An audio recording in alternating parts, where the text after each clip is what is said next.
नमस्कार दोस्तों, मैं दीपक गर्ग एक बार स्वागत करता हूं दोस्तों आपका फिर से अपने इस चैनल डीजी क्रिएशंस पर। दोस्तों आशा करता हूं आप सभी लोग अच्छे से होंगे और अच्छी तरह से रियाज कर रहे होंगे, इस लॉकडाउन के समय का अच्छे से सदुपयोग कर रहे होंगे। तो दोस्तों आप लोगों के बहुत सारे मैसेजेस मेरे पास आए हैं जिसमें आप लोगों ने पूछा है कोई भी गाना जो है जो हारमोनियम पर बजाया जाता है या हम सुन रहे हैं उस गाने को, हमें ये कैसे पता चले कि उस गाने का स्केल क्या है, जिससे कि अगर हमें कभी वो परफॉर्म करना होता है। स्केल की जरूरत यूजुअली तभी होती है जब आपको उस गाने को परफॉर्म करना है या आप हारमोनियम पर बजाकर देखना चाहते हैं उसे, तो आपको ये पता होना चाहिए कि उस गाने का स्केल क्या है। स्केल के ये सभी फायदे होते हैं। मान लीजिए स्केल थोड़ा ऊंचा है तो उसको थोड़ा नीचा करते हुए आप म्यूजिशियंस को बता सकते हैं कि स्केल को थोड़ा सा डाउन कर दीजिए ताकि आप उस गाने को कंफर्टेबल होकर गा सकें। तो दोस्तों इस ट्यूटोरियल को शुरू करते हैं। हम शुरू करने से पहले मैं एक बार आपसे सब्सक्राइब अपील करना चाहूंगा कि अगर आपने अभी तक मेरे चैनल को सब्सक्राइब नहीं किया है तो प्लीज इसे सब्सक्राइब कीजिए और बेल आइकन को जरूर दबाइएगा दोस्तों, और वीडियो पसंद आए तो लाइक जरूर कीजिएगा। तो दोस्तों एक बात मैं आपसे और कहना चाहूंगा इस वीडियो को आगे बढ़ाने से पहले कि यहाँ एक बात बहुत ही जरूरी है, वो ये है कि कई लोगों का जो स्केल होता है जिसे हम बोलते हैं कि हमारा सप्तक क्या है। ये तो हो गया गाने का सप्तक जो मैं आपको आज बताने जा रहा हूं। एक होता है आपका सप्तक क्या है, क्योंकि हमारी भी एक लिमिट होती है। आपका सप्तक वही है कि एक सप्तक तक पूरा अच्छे से पहुंच जाए और उसके ऊपर वाले स्वरों में भी 2 या 3 स्वरों तक ऊपर तक जाए। तो मैं यहाँ सा से लेकर गा या मा पा तक अच्छे से चला जाता हूँ। तार सप्तक के पा तक चले जाना बहुत अच्छी बात है। अगर आप ग या रे तक भी जाते हैं तो भी बहुत अच्छी बात है। तो ये हमारा एक सप्तक होता है कि हम 7 स्वरों से आगे 3 या 2 स्वरों तक और आगे तक चले जाएं तो वो एक सप्तक कंप्लीट माना जाता है। क्योंकि कोई भी गाना है अगर एक सप्तक से शुरू हो रहा है तो वो नेचुरल सी बात है, थोड़ा सा आगे तो चला जाता है उस सप्तक से। तो इस हिसाब से मेरा सी शार्प है, तो इसी तरीके से आपका भी अगर किसी का सी शार्प है और किसी जो गर्ल्स होती हैं, गर्ल्स का थोड़ा सा उससे 2 स्वर 3 स्वर नीचे भी जाता है और कई फीमेल्स बहुत ऊपर तक भी जाती है। जैसे लता मंगेशकर जी जो हैं वो मेल स्केल से ही हमेशा गाती हैं। कईयों का जी शार्प होता है। तो ये मतलब डिपेंड करता है कि आपका स्केल क्या है। तो इसका मतलब ये नहीं है कि यही गाने का स्केल हो गया। तो इस चीज का हमेशा ध्यान रखिए दोस्तों, आपका स्केल अलग है और गाने का स्केल अलग चीज है। तो दोनों स्केल को कभी भी मिक्स मत करिए। क्योंकि अभी बीच में मेरे पास एक कॉल आई, उन्होंने मुझे कहा कि सर मेरा स्केल जो है वो एफ शार्प है और जब मैं म्यूजिशियंस को बताती हूँ तो उनको मैं एफ शार्प बोलती हूँ तो वो बोलते हैं नहीं ये गाना तो एफ शार्प से है ही नहीं, ये गाना तो सी शार्प से है। तो इस तरीके से वो लोग बताते हैं। तो उन्होंने मुझे बोला कि सर ये ऐसा कैसे पॉसिबल हो सकता है जबकि मेरा स्केल जो है वो एफ शार्प है। आपका जो स्केल है वो एक आपकी स्वरों की लिमिट है कि आप यहाँ से यहाँ तक जा सकते हो। अगर आपका स्केल आपको पता है तभी आप गाने के स्केल से इंसाफ कर पाएंगे। अगर गाने का स्केल जो है आपको पता है कि गाने का स्केल अगर हम इसको डी शार्प से स्टार्ट कर रहे हैं तो वो एंड जो हो रहा है इसका आगे जाके ये गाना एफ शार्प तक जा रहा है, तो इस हिसाब से आप उस स्केल को नहीं एडजस्ट कर पाएंगे क्योंकि वो गाना तो आगे जाके एफ शार्प तक जा रहा है। तो आपको अपना स्केल भी पता होना चाहिए, इसी हिसाब से आप गाने के साथ इंसाफ कर पाएंगे ताकि जब आप म्यूजिशियंस के साथ इस गाने को गाएं तो आप म्यूजिशियंस को बता सकें कि आपका स्केल ये है और इसी स्केल से आपको गाना है। ठीक है, तो दोनों चीजों को मिक्स नहीं करना है, मेरा सिर्फ कहने का मतलब ये था। कंफ्यूज होने की कोई जरूरत नहीं है दोस्तों। अगर आपको कुछ समझ नहीं आ रहा है तो आप नीचे कमेंट बॉक्स में कमेंट करके मुझसे पूछ सकते हैं। चलिए ठीक है, मैं आपको बताऊंगा कि इस गाने का जो स्केल होता है वो कैसे निकाला जाता है। कोई भी गाना बज रहा है दोस्तों, सुनकर कैसे पता लगाएं कि इस गाने को कौन से स्केल से बजाया जा रहा है। तो दोस्तों इस चीज को बताने के लिए हमें 2 कैटेगरी बनानी पड़ेगी। एक तो वो जिन्हें हारमोनियम की थोड़ी बहुत नॉलेज है, मतलब वो सारेगामा पाधा निसा और थोड़े बहुत गाने निकालना जानते हैं, और एक कैटेगरी वो है जिन्हें सिर्फ हारमोनियम के बारे में पता है कि सारेगामा पाधा निसा होता है, 7 शुद्ध स्वर और 5 विकृत स्वर होते हैं, इसके बारे में ही खाली वो जानते हैं। तो उनकी कैटेगरी एक अलग चीज होगी, उनको बताने के लिए थोड़ा डिफरेंट तरीके से बताना पड़ेगा। तो मैं सबसे पहले बात करूंगा उनके बारे में जिन्हें हारमोनियम की बारे में थोड़ा बहुत पता है और वो जानते हैं कि हारमोनियम किस तरीके से बजाया जाता है। तो दोस्तों यहाँ मैं एक चीज आपको और बताना चाहूंगा कि इन स्केल्स के बारे में अगर आपको नॉलेज नहीं है, ये स्केल किस तरीके से निकाले जाते हैं, तो इसके लिए मेरे ही चैनल पर एक और वीडियो है जिसे कोड स्केल्स और मेजर माइनर के नाम से मैंने एक वीडियो डाला हुआ है। उसका जो थंबनेल है वो आप स्क्रीन पर देख सकते हैं। उस वीडियो को आप चलाकर देखें, उससे आपको ये पता चल जाएगा कि स्केल कैसे बनाए जाते हैं। ठीक है, वैसे मैं आपको ओवरऑल थोड़ा सा बताना चाहूँ तो इस तरीके से होता है। जैसे ये जो पहला सफ़ेद है इसे C बोलते हैं, उसके बाद फिर दूसरे सफ़ेद को D, उसके बाद तीसरे सफ़ेद को E, उसके बाद फिर चौथे सफ़ेद को F, पांचवें को G, और उसके बाद जो छठा आ जाता है इसे A, उसके बाद सातवें को B, और उसके बाद दोबारा से आ जाता है C। ठीक है दोस्तों, तो इनके ऊपर जो ब्लैक हो जाता है, जैसे C के ऊपर है तो C शार्प हो गया, D के ऊपर है तो D शार्प हो गया, उसके बाद फिर F के ऊपर है तो F शार्प, G के ऊपर है तो G शार्प, A के ऊपर है तो A शार्प, और उसके बाद में फिर आपका B, और उसके बाद दोबारा से C, तो C के बाद दोबारा से C शार्प आ जाता है। तो इस तरीके से स्केल निकाले जाते हैं। तो दोस्तों स्केल कैसे निकालने ये आप समझ जाएंगे उस वीडियो से। तो सबसे पहले दोस्तों क्या करिए, जिस गाने का स्केल आप जानना चाहते हैं, बजाना चाहते हैं, जिस गाने को आप जानना चाहते हो कि कौन से स्केल पर है, उस गाने को आप अच्छी तरीके से सुने और उसे एक कैसेट प्लेयर में लगाएं या CD प्लेयर में लगाएं या फोन में चलाएं, और उस आवाज से अपने हारमोनियम पर उन स्वरों को मिलान करें कि कहाँ से ये गाना बज रहा है। मान लीजिए हम बात करते हैं आज जाने की जिद ना करो, ये गाना बज रहा है, मुझे नहीं पता ये कौन से स्केल से है। ठीक है, देखिए आज थोड़ा नीचे हो रहा है, मुझे लगता है थोड़ा सा ऊपर कर देना चाहिए हमें। आज जाने, देखिए यहां से मैं बजाने की कोशिश कर रहा हूं। आज जाने की जिद ना करो, यूं ही पहलू में। तो मैं यहां से अब जो मैंने स्केल लिया है, अब आपको क्या करना है, देखिए अब जैसे गाना मैंने निकाला ये, अब आपको ये पता करना है कि कौन से स्केल से है, यानी कौन से कोड्स इसमें मेन यूज हो रहे हैं। तो देखिए जब भी कोई गाना बजाया जाता है, उस गाने में एक कोड ऐसा होता है जहां गाना सबसे अधिक आकर ठहरता है। तो वो जो कोड होता है वो उस गाने का घर वाला कोड होता है, मतलब वो घर कोड है, वहीं पर गाना सबसे अधिक आकर रुकता है, बार बार आकर रुकता है। तो ऐसा जो कोड होता है वही उस गाने का स्केल माना जाता है।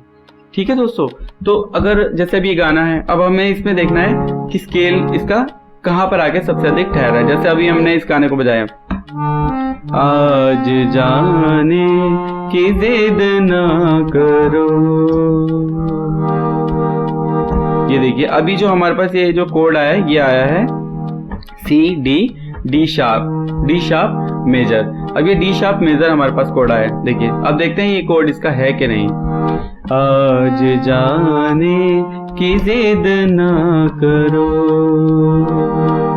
देखिए इसी कोड पर ये गाना बार बार आकर रुक रहा है। हाय मर जाएंगे हम तो लुट जाएंगे, ये देखिए ये इसी कोड पर आकर बार बार रुक रहा है। तो इसका मतलब ये है कि ये जो गाना है वो डी शार्प मेजर से है। गाना आप चाहे डी शार्प से बजाएं या सी शार्प से बजाएं, तो अगर आप डी शार्प पे कंफर्टेबल नहीं है उस गाने को गाने में, आपको थोड़ा ऊंचा लग रहा है, तो आप थोड़ा सा उसे नीचा कर सकते हैं। वो आपको देखना है कि आप कहाँ से गा सकते हैं, और जहां से आप गा रहे हैं उस गाने को, वो स्केल आपको अगर किसी को बताना है तो आप ऐसे ही ये देखें कि सबसे ज्यादा वो गाना कहाँ पर ठहर रहा है, कहाँ पर रुक रहा है। इसके अलावा कोई गाना अगर आप देखना चाहें तो वो भी देख सकते हैं। जैसे गाना है हम तेरे शहर में आए हैं, हम तेरे ये दोस्तों यहाँ मैच नहीं हो रहा है, शायद ये जो स्केल है ये माइनर का स्केल है, इसलिए शायद मैच नहीं हो रहा वॉल्यूम। देखिए अब मैच हो रहा है। हम तेरे शहर में आए हैं मुसाफिर की तरह। तो देखिए दोस्तों मुझे इसका स्केल नहीं पता था, लेकिन मैं यहाँ से इसे बजा रहा हूँ। हो सकता है इस जो मैं स्केल बजा रहा हूँ इससे थोड़ा सा ऊपर हो या थोड़ा सा नीचे हो। तो जैसे मैंने आपको बताया डी शार्प, तो मेजर के लिए हमें 1 5 8 की गिनती गिननी होती है। तो यहाँ से हम 1 5 8 की गिनती गिनेंगे, तो 1 2 3 4 5, तो ये 5 6 7 और ये 8, 1 5 8 की गिनती में ये आ रहा है। लेकिन ये माइनर है तो 1 4 8 की गिनती होती है, तो ये चौथे नंबर की ये 5वें नंबर की छोड़ के हमने ये चौथे नंबर की को दबाया। तो ये जो स्केल आया है ये डी शार्प माइनर आया है। तो दोस्तों अब उन लोगों की बात करते हैं जिन्हें हारमोनियम बिल्कुल थोड़ा बहुत बजाना आता है, मतलब सारेगामा पाधानीसा, स्वरों और विकृत स्वर के बारे में ही पता है, बहुत ज्यादा नॉलेज नहीं है। तो थोड़ी बहुत नॉलेज होना जरूरी है, स्वरों को पहले आप जान लें। अगर आप ये भी जानना चाहते हो तो मेरे ही चैनल पर एक वीडियो है जिसमें आप लिखा है कि हारमोनियम अगर आप सीखना चाहते हैं तो सबसे पहले हारमोनियम को समझें, मतलब सप्तक को समझें कि सप्तक क्या है। तो उसमें आप समझ जाएंगे, उसमें बताया गया है कि मध्य सप्तक क्या है, मंद्र सप्तक क्या है और तार सप्तक क्या है और इनके बीच में जो स्केल है उनको क्या कहते हैं। तो चलिए हम बात करते हैं, उस वीडियो को आप जरूर देखिएगा। तो यदि आपको हारमोनियम नहीं बजाना आता तब आप जानना चाहते हैं कि स्केल कैसे निकाले जाते हैं गानों के, तो देखिए सबसे पहले इसमें भी वही वाली फिलॉसफी है कि आप गाने को फोन में या कैसेट प्लेयर में या सीडी प्लेयर में चलाएं और सुने उसको। उसकी जो ओरिजिनल वॉइस है उसको आप सी से बी तक, ये 7 स्केल हैं, इन 7 स्केल के अंदर ही वो गाना होगा, इससे बाहर तो जाएगा नहीं, ठीक है। तो सी से बी तक है, तो अगर आपको इस गाने को ढूंढना है कि इसकी आवाज कहाँ मैच हो रही है, सबसे पहले आपने गाना चलाया, गाने का म्यूजिक बज रहा है, म्यूजिक को आपने इस हारमोनियम के स्वरों से मैच करना है। अब आप कैसे करेंगे, तो सबसे पहले आप सेंटर ले लीजिए, इन स्वरों का सेंटर ले लीजिए।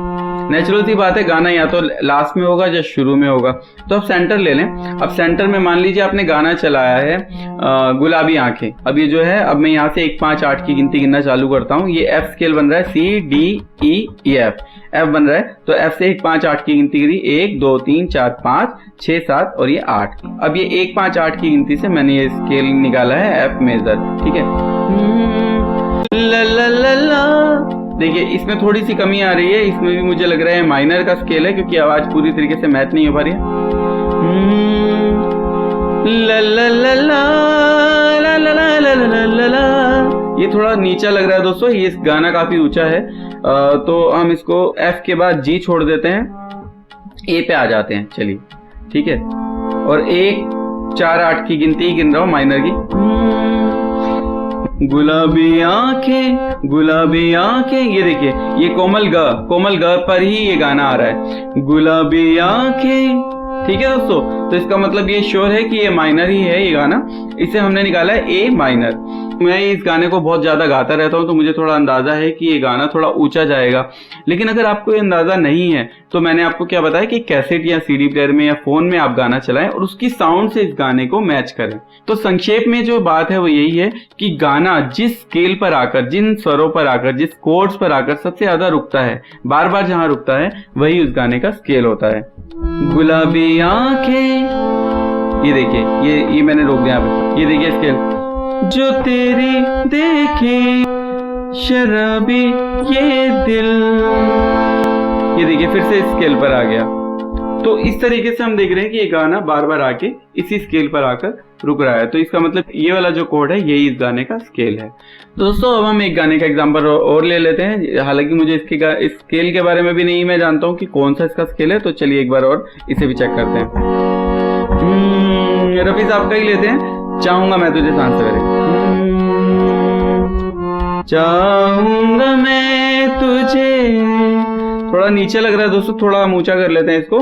आपको जो स्केल सही लगे, आपको सिर्फ ये देखना है कि वो गाना रुक कहाँ रहा है, उस स्केल किन स्केल्स पर आकर रुक रहा है। तो इस तरीके से अगर आप नीचे से पता लगा लेंगे तो आप ऊपर भी पता लगा लेंगे। आपको मेन पैटर्न समझ में आना चाहिए कि किस तरीके से गाने को पता लगाया जाता है कि वो कौन से स्केल पर है, ठीक है। तो देखिए एक बार देखते हैं, चाहूंगा मैं तुझे सांझ सवेरे, ये देखिए ये इस गाने का स्केल आ रहा है। फिर भी कभी अब नाम को तेरे, ये देखिए चाहूंगा मैं, अब इस कोड को दबाएं और गा के देखिए, चाहूंगा मैं तुझे सांझ सवेरे। तो इसका मतलब यही है कि इस गाने का जो कोड है अब ये आ रहा है, ये ब्लैक, इसका मतलब है एफ शार्प। कैसे एफ शार्प आ रहा है, देखिए C D E F, F से ऊपर आ रहा है एफ शार्प। तो इससे हमें ये पता लग गया कि इस गाने का सप्तक ये है। ये आपके ऊपर है, अगर आपको एफ शार्प थोड़ा सा नीचे लग रहा है तो आप चाहें तो एफ शार्प के बाद जो एफ है, एफ के बाद जो ब्लैक की आ जाती है इसे एफ शार्प बोलते हैं, और एफ के बाद जो नेक्स्ट की होती है इसे जी बोलते हैं। तो आप चाहें तो इसको जी मेजर भी बना सकते हैं। तो मैंने इसे एफ शार्प मेजर बनाया है।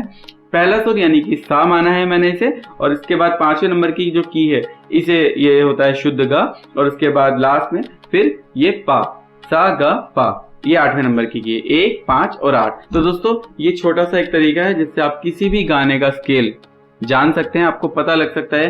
तो अगर आपको उससे थोड़ा नीचे गाना है तो म्यूजिशियंस को बताइए कि थोड़ा सा नीचे करके, मतलब ओरिजिनल अगर डी शार्प आ रहा है तो डी शार्प से नीचे डी होता है, तो म्यूजिशियंस को बताइए कि डी से बजाइए इस गाने को, तो म्यूजिशियंस जो है वो डी से बजाएंगे।